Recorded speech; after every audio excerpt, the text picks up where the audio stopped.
Hello, everybody. My name is Patrick Dennis with Synaptic Advisory Partners. And what we're going to do today is that we're going to take a couple of minutes and show a demonstration or a bit of a how-to video as to what are the things that we can do to help get started with the Youreka template builder. The first thing that we can do is when we want to build our very first form template, we can go to our Form Templates tab inside of Salesforce. And as you can see here, there's just a couple of examples that I've already built, but we're going to make a new one.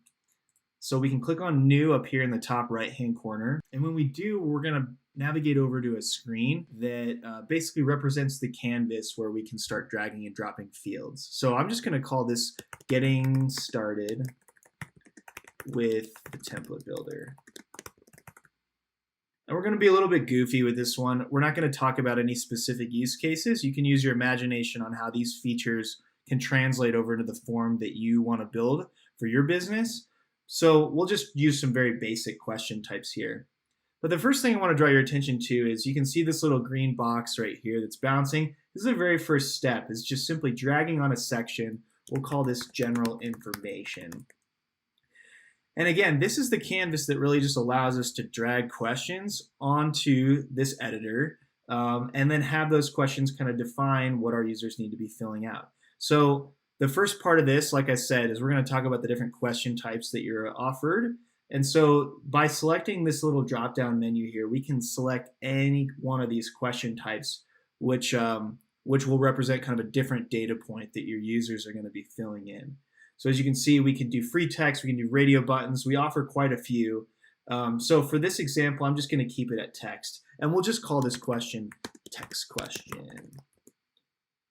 And we'll go ahead and be done. There's some other options here in terms of editing the color or indenting the question, etc. But I'm just going to keep it simple for now, and we'll have that question be on the be our first question on the form. The second one we'll really quickly drag on here, and we'll call this a radio button list, and we'll call this please rate Youreka.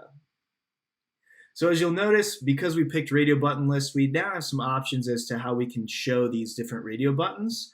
And actually, as a part of the latest feature or the latest release that came out with Youreka, we actually have the ability to edit these different buttons and the different icons that are represented. So I might say for this first option, I want to say that we love it, and we'll actually say that this is a happy face, and then maybe I want a different radio button value, and we'll call this. We'll just say that I like it. How about that? All right, so now we've got a radio button here. And then the last one is we'll just say a number value.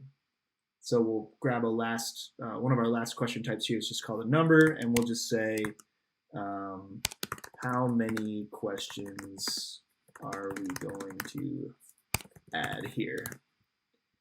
And we can edit the amount of integers that are going to be displayed. We can set minimum and maximum values to help validate the different information that's being input. But in any case, we'll just add this here, and then we'll move on. So that's just some of the basic ways that we can add different question types to the form that we're building. Obviously, as you think about your use case, you can expand upon which ones you might end up using. If you have any other questions on how to get started with the template builder or how to utilize Youreka for your specific use case, you can visit us on the App Exchange or visit our website at youreka.io, and we'll be happy to talk to you about how Youreka might be able to work for your business.